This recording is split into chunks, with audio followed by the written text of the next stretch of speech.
When I stepped into that California courtroom, I thought I was just another old man fighting to keep his dignity. But the moment the judge looked up and whispered, "It's him," everything changed. What happened next proved that the smallest acts of kindness can circle back decades later and save us in ways we never imagined. Before we continue with Benjamin's story, please subscribe to the channel and let us know in the comments where you're watching from. Have you ever seen an elderly family member manipulated by those they trust most? Your location and experience could help someone facing the same fight. The morning mist clung to ancient redwoods as I walked the familiar trail through the Sierra Nevada foothills. At 72, I moved with quiet certainty across the timberland my family had stewarded for 4 generations, returning to my lodge. I found something unexpected behind Eleanor's old recipe box, a worn manila folder filled with her handwritten forest management notes from her park ranger days. Her final entry brought tears to my eyes. "Benjamin's gentle stewardship has created something beautiful here.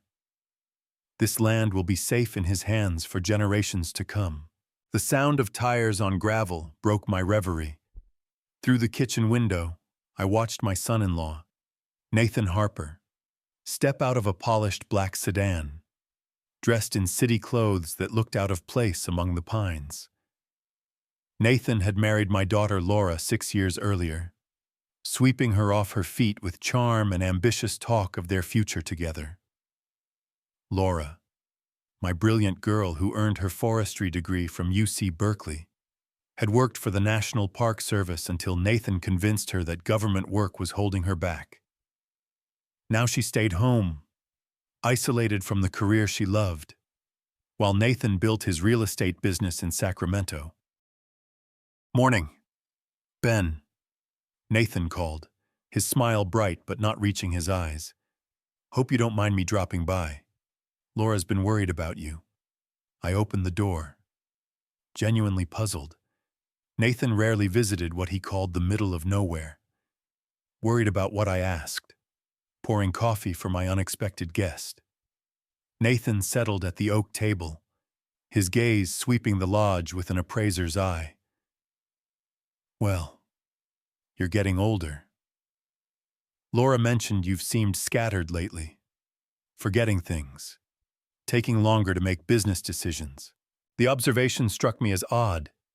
My memory was sharp, and just 2 weeks ago I had successfully negotiated a sustainable timber contract with the local sawmill. "I feel fine," I replied carefully. "The forest keeps me active." Nathan nodded sympathetically. "Of course. Timber prices have been fluctuating. Some of those old-growth sections could be worth serious money if managed differently. Laura and I just want to make sure you're not missing opportunities." His comment about timber prices surprised me. Nathan had never shown interest in forestry economics, yet he spoke with the confidence of someone who had done recent research. Something about our conversation felt rehearsed. "I've been working with sustainable practices Eleanor and I developed together," I said slowly. "They've served us well." Nathan leaned forward earnestly. "That's exactly what I mean. Ben, you're still living in the past, making decisions based on what Eleanor would have wanted. Maybe a professional evaluation would help, just a routine checkup to put everyone's mind at ease." The suggestion hung in the morning air, innocent seeming, but somehow ominous. I found myself caught between skepticism and genuine concern for my daughter's worries. Nathan had always been charming, successful, seemingly devoted to Laura. "Sarah Jenkins handles Eleanor's estate," I said, thinking of our longtime family attorney. "She's never mentioned any concerns about my decision-making. Legal matters are different from medical ones." Nathan replied smoothly. "A cognitive evaluation would be more thorough. Dr. Harlan Brooks comes highly recommended. Very experienced with these situations." I noticed Nathan had already researched doctors, which seemed oddly prepared for a spontaneous visit, but the mention of Laura's worries tugged at my heart. My daughter had been distant since Eleanor's death. If it would make Laura feel better, I said finally, I suppose a checkup wouldn't hurt. Nathan's smile widened, and for just a moment I caught a glimpse of something that looked almost like satisfaction. The expression of someone whose carefully laid plans were falling into place. Excellent, Nathan said, already pulling out his phone. I'll call Dr. Brooks's office this morning. The sooner we address Laura's concerns, the better for everyone. As Nathan made the call, I gazed out at the redwoods. Eleanor's notes still lay spread before me. Her words about trust echoed in my mind, but I wondered if I was about to place my trust in the wrong hands. 2 weeks later, I found myself sitting in Dr. Harlan Brooks's sterile clinic in Sacramento, a stark contrast to the natural warmth of my forest home. The waiting room smelled of disinfectant and anxiety, nothing like the pine-scented air I was accustomed to breathing. Laura had insisted on driving me, which surprised me since she rarely visited anymore. She sat beside me, fidgeting with her purse, occasionally glancing toward the reception desk where Nathan was handling the paperwork with unusual familiarity. Benjamin Lawson. A nurse called my name, and I followed her down a narrow hallway lined with motivational posters about healthy aging.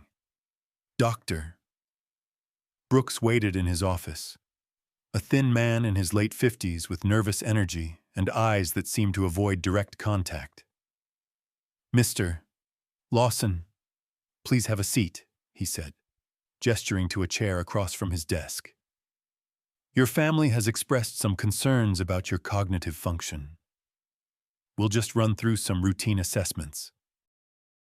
The evaluation began simply enough. He asked me to remember 3 words, count backward from 100 by sevens, and draw a clock face. I performed each task easily, my mind as sharp as it had always been. Yet something felt wrong about the entire process. Now, can you tell me what year it is, Doctor? Brooks asked, his pen hovering over his notepad. 2024, I replied confidently. He wrote something down, frowning slightly. And who is the current president? I answered correctly again, but noticed he was writing extensive notes despite my accurate responses. When I paused for a moment to consider a particularly complex question about recent news events, a normal thinking process for anyone, he made a show of timing me with his watch. Take your time, he said in a tone that suggested my brief pause was somehow significant. Through the partially open door, I could see Laura in the waiting room, her professional training evident in how she was observing the proceedings. Her forestry degree had taught her scientific methodology, and I watched her face grow increasingly troubled as she witnessed the evaluation. The questions continued, each one answered correctly. Yet Dr. Brooks seemed determined to find problems where none existed. He interpreted my careful consideration of complex questions as delayed processing. When I asked for clarification on an ambiguous question, a reasonable request, he noted it as confusion about simple instructions.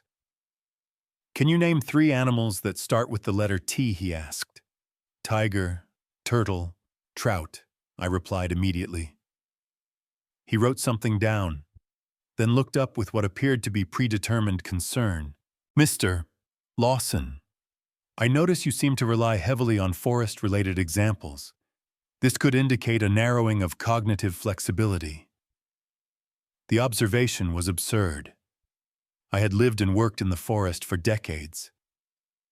Of course, my examples drew from my experience. It would be like criticizing a teacher for using classroom examples or a doctor for referencing medical terminology. As the evaluation concluded, Dr. Brooks set down his pen with an air of grave concern that felt entirely manufactured. Mr. Lawson, while you've performed adequately on most tasks, I do see some concerning patterns. The delayed responses, the rigid thinking patterns, the difficulty with abstract concepts. These could be early indicators of cognitive decline. I stared at him in disbelief. I had answered every question correctly, demonstrated clear thinking throughout the assessment, and shown no signs of the confusion he was describing. Yet he spoke as if I had failed dramatically. I'll be filing a report with Adult Protective Services. Dr. Brooks continued, his voice taking on a tone of professional authority. It's standard procedure when we identify potential safety concerns for elderly individuals living independently. The words hit me like a physical blow. Adult Protective Services, as if I were a danger to myself or others, as if 50 years of successful forest management meant nothing. In the waiting room, Laura approached me with tears in her eyes. Dad, I don't understand. You seemed fine in there. Your answers were all correct. Nathan quickly intervened, placing his arm around his wife's shoulders. Honey, we're not medical professionals. Doctor Brooks knows what to look for. The important thing is that we're getting Dad the help he needs. But I caught the look in Laura's eyes, the same analytical expression she'd worn as a scientist. She had seen what I had seen, a biased evaluation designed to reach a predetermined conclusion. As we left the clinic, I realized that Nathan's spontaneous visit 2 weeks ago had been anything but spontaneous. This entire process had been carefully orchestrated, and I was walking into a trap I was only beginning to understand. 3 weeks after the clinic visit, a professional woman in her 40s knocked on my lodge door. She introduced herself as Karen Ortiz from Adult Protective Services, carrying a clipboard and wearing a patient expression. Mr. Lawson, I'm here to follow up on a report we received about your well-being, she said, accepting my offer of coffee. This is just a routine welfare check. I was worried. APS involvement felt like a line had been crossed, transforming Nathan's family concern into official government scrutiny. Karen was thorough and fair, examining my forest management records and touring the property with genuine interest. These are impressive, she said, reviewing my detailed logging schedules and environmental assessments. You've maintained meticulous records for decades. I felt hopeful. Here was someone who could see past Dr. Brooks's biased report. Karen interviewed Ruth Coleman, my neighbor, who spoke glowingly of my mental sharpness. Benjamin's been the backbone of our timber cooperative for years. Ruth told her, just last month, he spotted a safety hazard that could have caused accidents. His mind is sharp as ever. A week later, the court-appointed Dr. Elaine Foster, an independent geriatric psychiatrist, for a comprehensive evaluation. Unlike Dr. Brooks, Dr. Foster was thorough and professional, spending 4 hours assessing my cognitive function and practical abilities. Mr. Lawson, walk me through a recent business decision, she said, settling in my living room. I explained the sustainable timber agreement I had negotiated with Morrison Mills, detailing the environmental considerations, market analysis, and long-term planning involved. Dr. Foster nodded approvingly. Your reasoning is sound. Your memory excellent. Can you show me your financial records? I produced carefully organized files, tax returns, bank statements, investment portfolios. Everything was in perfect order, managed with the same attention I'd applied to forest stewardship for 50 years. Frankly, Mr. Lawson, your organizational skills exceed most people half your age. Dr. Foster concluded, I see no evidence of cognitive impairment that would affect your ability to manage your affairs.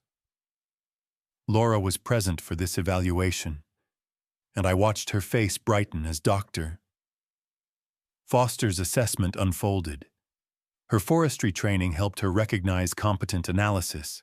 "The difference is remarkable," Laura whispered during a break.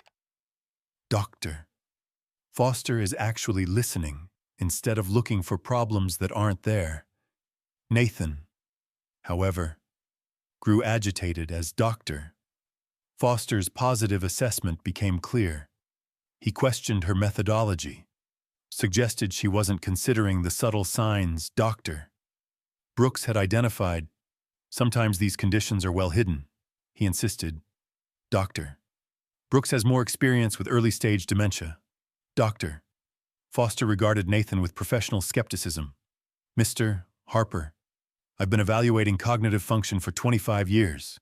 Your father-in-law shows no signs of dementia, early stage or otherwise." Despite Dr. Foster's clean assessment, despite Karen Ortiz's positive welfare check, despite clear evidence of my continued competence, devastating news arrived 2 weeks later. A conservatorship petition had been filed in California Superior Court, citing Dr.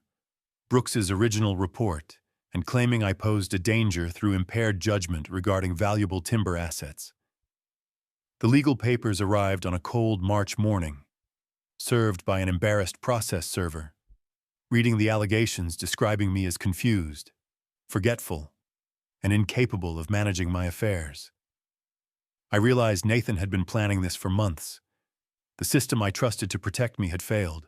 Despite 2 positive evaluations, despite decades of successful business management, despite the obvious bias in Dr. Brooks's assessment, I was facing a legal battle for my freedom and dignity. Laura stood beside me as I read the papers, her face pale with shock and growing anger. "Dad," she said quietly, "I think we need to call Sarah Jenkins right away." I looked at my daughter, really looked at her, and saw something I hadn't seen in years. The determined scientist she'd once been finally awakening from whatever spell Nathan had cast over her. The battle for my life was about to begin, but for the first time since this nightmare started, I wouldn't be fighting alone. The process server arrived on a cold March morning, his breath visible in the crisp mountain air as he approached my lodge. He seemed embarrassed by his task, apologizing as he handed me the official documents. "Benjamin Lawson, I'm required to serve you with these legal papers. You have 30 days to respond." My hands trembled as I accepted the thick envelope. Inside was a conservatorship petition filed in California Superior Court, and reading it felt like looking at a distorted reflection of my life. The allegations were devastating. Subject demonstrates significant cognitive decline. Impaired judgment regarding valuable timber assets poses danger to self and community.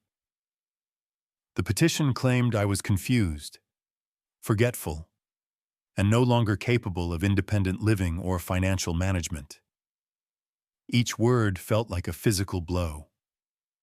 50 years of successful forest stewardship reduced to claims of incompetence. The man described in these papers bore no resemblance to who I knew myself to be. I immediately called Sarah Jenkins, our family attorney for over 25 years. "Benjamin, I just heard about this petition. Can you come to my office this afternoon? We need to review these documents immediately." "Sarah, I don't understand. Dr. Foster gave me a clean evaluation. How can they claim I'm incompetent?" "Unfortunately, the legal standard for filing is quite low," she explained. "Anyone can make allegations. But there's something troubling. This petition was prepared before the independent evaluation was even completed." That afternoon in Sarah's Sacramento office, we went through the documents line by line. The petition cited Dr. Brooks's biased report extensively while barely mentioning Dr. Foster's positive assessment. "Look at this." Sarah pointed to a section near the end. "The petition includes supporting statements from family members." My heart sank as I saw Laura's signature on a document claiming she was deeply worried about her father's declining mental state and inability to make sound business decisions. But something didn't look right. I had seen Laura's signature thousands of times over the years. This looked similar, but somehow different. The loops slightly off, the pressure inconsistent. "Sarah," I said slowly, "I don't think Laura signed this." Sarah examined the document with a magnifying glass. "You may be right. The pen pressure varies, and the letter formation differs from her signature on Eleanor's estate documents." Just then, Laura burst through the office door, her face flushed with anger and determination. "Dad, I need to see those papers," she demanded, her voice shaking. "Nathan showed me a copy this morning, and something's not right about my signature." Sarah handed her the document, and Laura studied it intently, her scientific training evident in her methodical examination. "This isn't my signature," she said definitively. "Look at the way the L is formed. I never make it like that. The spacing between letters is wrong. Someone forged my name." The room fell silent as the implications sank in. Nathan hadn't just manipulated the medical evaluation. He had committed fraud by forging Laura's signature on legal documents. "Laura," Sarah said carefully, "are you saying you never signed any papers supporting this conservatorship petition? Never." Laura replied firmly, tears of anger streaming down her face. "I've been questioning this whole process, but I never imagined Nathan would forge my signature. This means everything he's told me about Dad's condition has been a lie." The fog of manipulation was finally lifting from my daughter's eyes. She looked at me with the clarity I hadn't seen since before her marriage. "Dad, I'm so sorry. I should have trusted my own observations instead of believing his lies. You're the same sharp, capable man you've always been." I reached for her hand. "Laura, you were manipulated by someone you trusted. That's not your fault." Sarah cleared her throat. "This changes everything. Forgery is a felony. We now have evidence of fraud in addition to the biased medical evaluation." I watched my daughter transform before my eyes, the strong, analytical scientist I had raised finally breaking free from Nathan's influence. The battle for my freedom had taken an unexpected turn. I was no longer fighting alone. 2 weeks into our preparation, Sarah's law office had transformed into a war room. Legal documents covered her conference table, and boxes of evidence lined the walls. For the first time since this nightmare began, I felt like we were fighting back. "Benjamin, your record-keeping is extraordinary," Sarah said, reviewing decades of forest management files. "These documents demonstrate consistent, sophisticated business judgment over 50 years. No court can conclude you're incompetent looking at this level of organization." She was right. My files contained everything: environmental impact assessments, sustainable yield calculations, market analyses, safety protocols, employee records. Each document showed the careful thought process behind every decision. "Look at this contract from last month," Sarah continued, holding up the Morrison Mills agreement. "You identified a clause that could have cost thousands in environmental penalties. This is the work of a sharp businessman." Laura sat beside me. Her anger at Nathan's deception transformed into determined advocacy. Her scientific background proved invaluable as she helped organize evidence. "Dad's forest management practices are ahead of industry standards," she told Sarah. "His sustainable logging methods have been studied by the National Park Service as a model. I can get documentation." Word of the conservatorship battle had spread through our timber community, and the response overwhelmed me. Ruth Coleman arrived with a petition signed by 40 neighbors, all offering to testify. Mill workers, environmental scientists, and local business owners came forward with stories contradicting Nathan's claims. Benjamin helped us identify a landslide risk 2 months ago, said Jack Riley from the Timber Cooperative. His geological knowledge probably saved lives, and that's not cognitive decline. Sarah documented each testimony offer, building a comprehensive picture of my continued community involvement. She also investigated Dr. Brooks more thoroughly, uncovering troubling patterns. I found 4 other cases where Dr. Brooks provided evaluations leading to conservatorships. She told us. Family members later questioned his methodology. There's also evidence of significant gambling debts that could explain his willingness to provide biased assessments. The breakthrough came when Sarah petitioned for an independent medical evaluation by a neutral physician. Given the conflicting assessments, Dr. Brooks's negative report versus Dr. Foster's positive evaluation, the judge ordered a third opinion. Dr. Michael Grant is one of California's most respected geriatric psychiatrists, Sarah explained. He has no connection to any parties involved, and his reputation for objectivity is unquestioned. If he clears you, which I'm confident he will, it will be very difficult for Nathan to maintain his case. Laura had been gathering evidence of Nathan's financial problems. Through her investigation, she discovered mounting gambling debts, failed business ventures, and a desperate need for money, providing clear motive for his scheme. I found casino receipts online, betting accounts, and loan applications he never told me about, she said, her voice heavy with betrayal. He's been lying about everything, not just your condition. Sarah also uncovered the connection between Dr. Brooks and Nathan. Phone records show multiple calls between them before your evaluation. There's also evidence of a $5,000 cash payment that Brooks received the day after filing his report. As we prepared for Dr. Grant's evaluation, I felt calm determination. The evidence of my competence was overwhelming. Community support was strong, and we had proof of Nathan's fraudulent behavior. The night before the evaluation, I sat in my lodge surrounded by evidence of a life well-lived, photographs with Eleanor, environmental awards, letters from business partners, and forest management plans that had guided sustainable operations for decades. Sarah called with final preparations. Dr. Grant will conduct his evaluation tomorrow at 2 p.m. Based on everything we've documented, I'm confident he'll see what Dr. Foster saw, a competent man who's been the victim of a malicious scheme. For the first time in months, I slept peacefully, knowing that truth and evidence were on our side. The battle wasn't over, but we were no longer fighting defensively. Dr.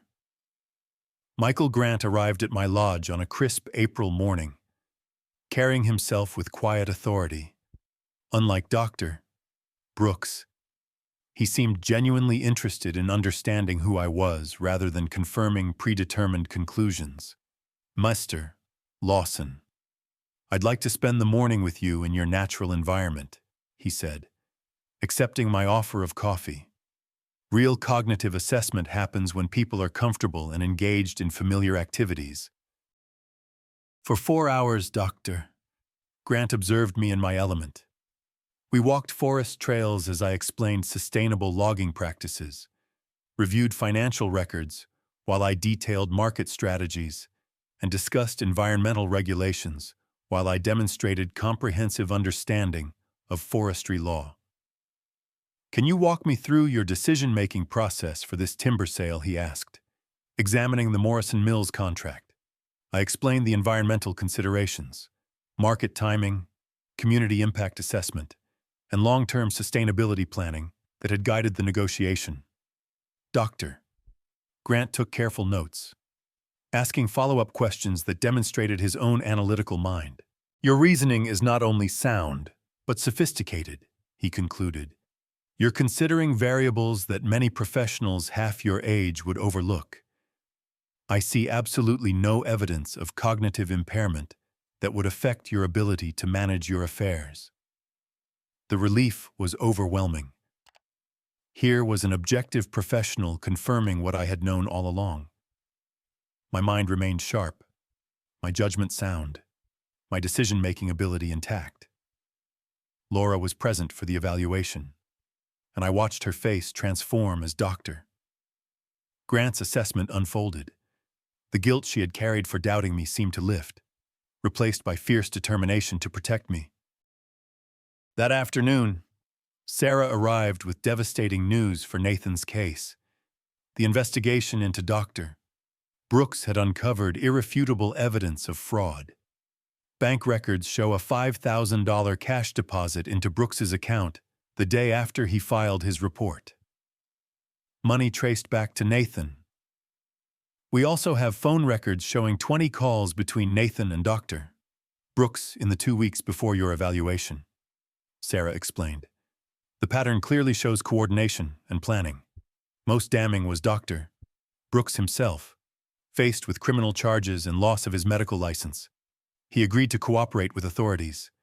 His statement revealed the full extent of Nathan's scheme: bribery, predetermined conclusions, and systematic manipulation designed to make me appear incompetent. Laura listened to these revelations with growing horror and rage. The man she had trusted had not only betrayed her father, but corrupted medical professionals and forged legal documents. "I'm filing a police report against Nathan for forgery," she announced, her voice steady despite tears. "And I'm moving back home to help Dad prepare for the hearing." That evening, as Laura packed her belongings from the house she had shared with Nathan, I felt a mixture of sadness and hope. Sadness for my daughter's pain, but hope that our family was finally healing. "Dad, I'm so sorry I doubted you," she said as we loaded her car. "I should have trusted my own observations instead of believing his lies." "Laura, you were manipulated by someone you loved," I replied. "Recognizing the truth and choosing to act on it takes courage. I'm proud of you." Nathan wasn't home when we arrived. Perhaps he knew what was coming. Laura moved through the house methodically, taking only what belonged to her and leaving behind the life she had built with a man who had revealed himself to be a stranger.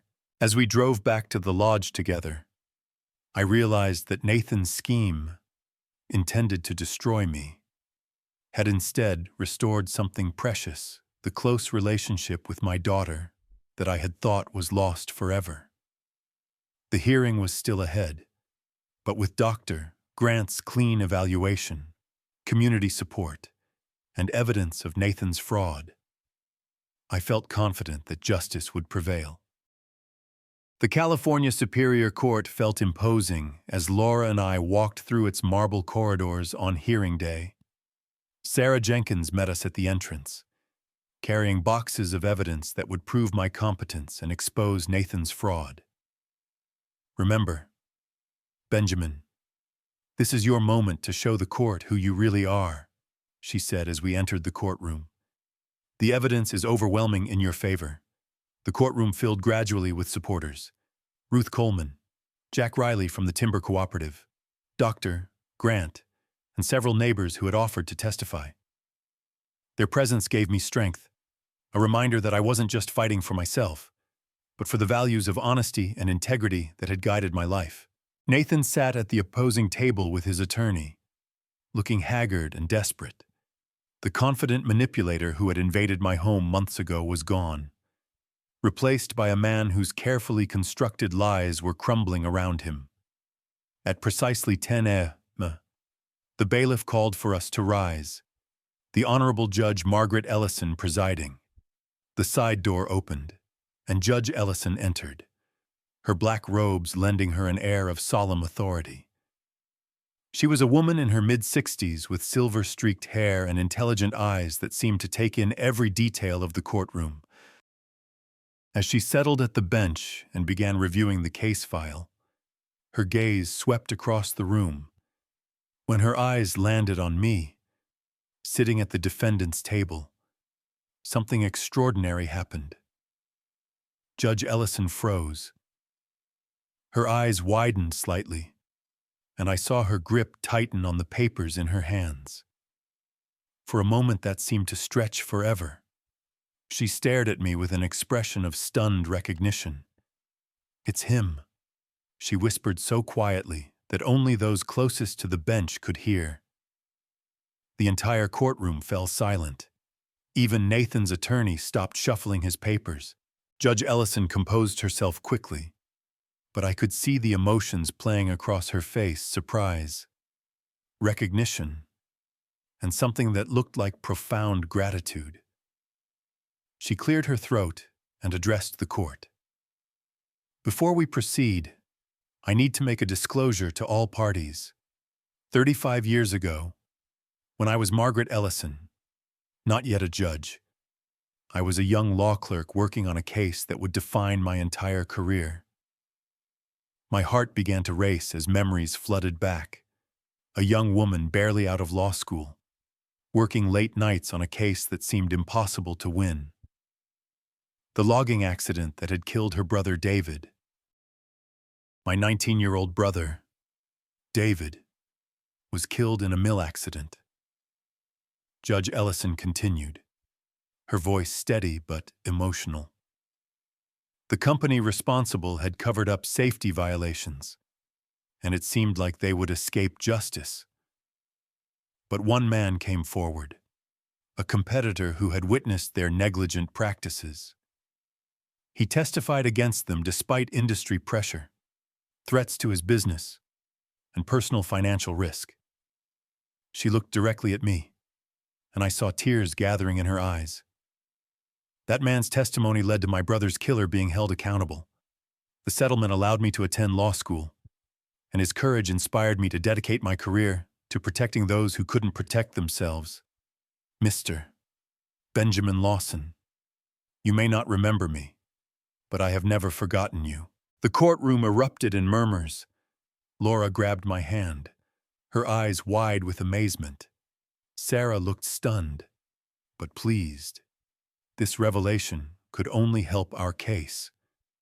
Judge Ellison raised her hand for silence. "Given this personal connection, I should recuse myself from this case. However, I want to state for the record that Mr. Lawson's character and integrity were established in my mind 3 decades ago, when he chose to do the right thing at great personal cost." She paused, gathering herself. "I will allow both parties to object to my continuing with this case, but I believe I can render a fair judgment based on the evidence presented." Neither side objected. How could they? The judge had just revealed that the man Nathan was trying to portray as incompetent had once shown the kind of moral courage that changed lives and careers. As the hearing prepared to continue, I realized that Eleanor had been right about the forest being full of circles. What goes around comes around. The kindness and justice I had tried to show 35 years ago was about to return when I needed it most. The proceedings moved swiftly. Sarah presented our evidence methodically, Dr. Grant's glowing evaluation, community testimonials, my comprehensive business records, and most damning of all, proof of Nathan's fraud and Dr. Brooks' bribery. Judge Ellison listened carefully to both sides, but the outcome felt inevitable. When she finally spoke, her voice carried the authority of both law and personal conviction. Having reviewed all evidence presented, I find that the allegations in this conservatorship petition are not only unsupported, but appear to be the result of fraudulent manipulation. She declared, "Mr. Benjamin Lawson has demonstrated consistent competence, sound judgment, and exemplary character. This petition is hereby denied." The courtroom erupted in applause from my supporters. Laura threw her arms around me, tears of joy streaming down her face. Sarah smiled with the satisfaction of justice well served. But Judge Ellison wasn't finished. Furthermore, I am referring this case to the District Attorney for criminal prosecution of fraud, forgery, and bribery charges against Nathan Harper and Dr. Harlan Brooks. Dr. Brooks, who had been cooperating with authorities, received a plea agreement that resulted in permanent loss of his medical license and supervised probation. His gambling addiction would be addressed through court-mandated treatment, but his career was over. Nathan faced more serious consequences. The forgery charges, combined with evidence of bribery and conspiracy, resulted in a 3-year prison sentence and substantial fines. His real estate business collapsed, and his reputation was destroyed. In the weeks that followed, Laura and I began rebuilding our relationship. She applied to return to the National Park Service, eager to resume the career she had abandoned. "Dad, I want to help protect places like our forest," she said one evening as we walked the familiar trails together. "Nathan made me forget who I was, but being home has reminded me of what really matters." Inspired by the community support I had received and mindful of Eleanor's environmental legacy, I established the Eleanor Lawson Redwoods Trust. The trust would ensure that our 6,000 acres would remain protected in perpetuity, managed according to sustainable principles that balanced economic needs with environmental stewardship. The trust also included an innovative rehabilitation program for people struggling with addiction and financial desperation.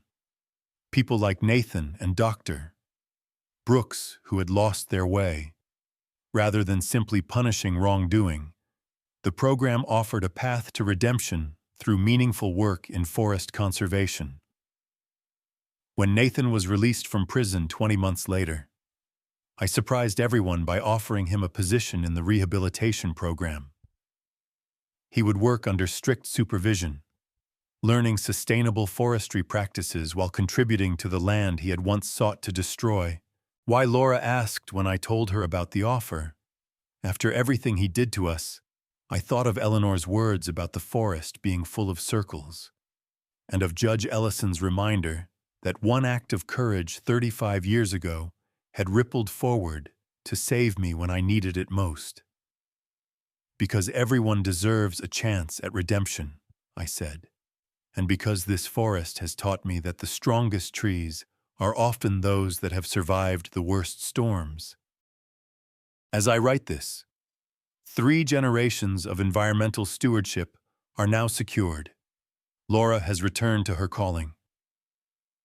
The Redwoods Trust protects our land forever. And even Nathan has begun to understand that true wealth comes not from what we take from the earth, but from what we leave for those who come after us. The morning mist still clings to the ancient redwoods, and I still walk these paths with quiet confidence, knowing that sometimes the smallest acts of kindness can save us in ways we never imagined. This story teaches us that quiet strength often speaks louder than loud manipulation. When family betrayal threatens to destroy everything we've built, truth has a way of finding unexpected channels. Sometimes the seeds of kindness we plant decades ago bloom into protection when we need it most. Benjamin's journey reminds us that betrayal stories like this aren't just about the pain. They're about finding the courage to stand for truth. In Grandpa's stories across America, we see the same pattern: older generations facing schemes from those who should protect them. But justice sees every injustice, and it often uses our past good deeds to shield us in dark times. The forest taught Benjamin that the strongest trees survive the worst storms. Similarly, betrayal stories reveal that character tested by fire emerges stronger. These grandpa stories show us that wisdom and integrity, built over a lifetime, become our greatest defenses. When Nathan tried to steal Benjamin's legacy, justice used a 35-year-old act of courage to provide the perfect judge at the perfect moment. Grandpa stories like Benjamin's prove that evil schemes ultimately fail when confronted by truth and community support. Justice's timing is always perfect, even when we can't see the plan unfolding. What would you do if faced with family betrayal like Benjamin's? Have you witnessed similar schemes against elderly family members? Share your thoughts in the comments below. Hit that subscribe button if this story touched your heart. And don't forget to share this powerful reminder that justice always finds a way. Your story might inspire someone else facing their own battle.